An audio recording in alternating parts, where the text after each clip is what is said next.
Muling nagsagawa ng military airstrikes ang Estados Unidos sa timog ng Iran matapos targetin ang isang ground control site sa port city ng Bandar Abbas na umano'y nagbabanta sa mga US forces at commercial shipping sa Strait of Hormuz.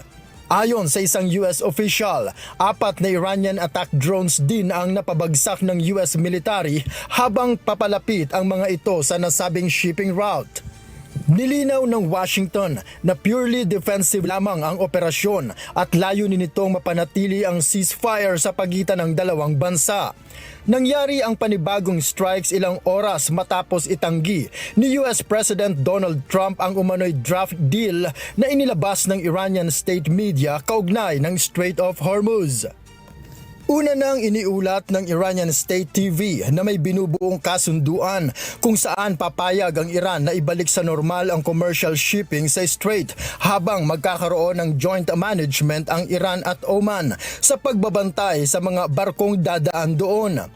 Ngunit iginiit ni Trump na walang anumang bansa ang papayagang kumontrol sa Strait of Hormuz dahil ito ay bahagi ng international waters. Nauna na rin itong tumutol sa ipinatutupad na bayad ng Iran sa mga barkong dumadaan sa Strait. Ayon naman sa Iran, hindi ito toll kundi bayad para sa navigational services at proteksyon kasama ang koordinasyon sa Oman.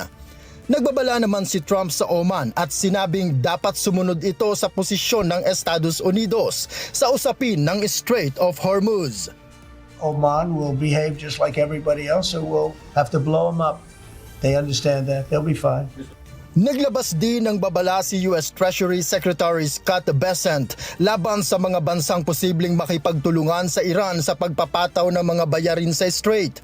Ayon kay Bessent, agresibong tatargetin ng Estados Unidos ang mga individual o grupong masasangkot sa umano'y paggamit ng Strait para sa extortion ng global maritime trade. Agad namang gumanti ang Iran matapos ang panibagong strikes ng Estados Unidos.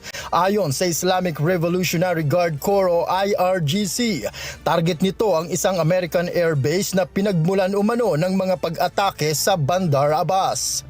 Bagaman hindi tinukoy ang eksaktong lokasyon ng base, kinumpirma ng Kuwait na nakapag-intercept ito ng mga hostile missiles at drone threats noong Huwebes ng umaga.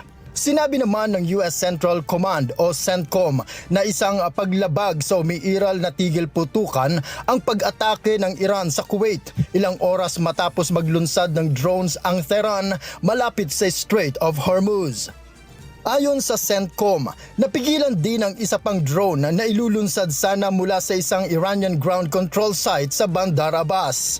Sa kabila ng pagpapalitan ng pag-atake ng magkabilang panig, nananatili pa rin ang ceasefire sa rehiyon, gayon din ang negosasyon para sa mas matagal na kasunduan sa pagitan ng Estados Unidos at Iran. Noel Polyarco, humahataw sa balita ngayon.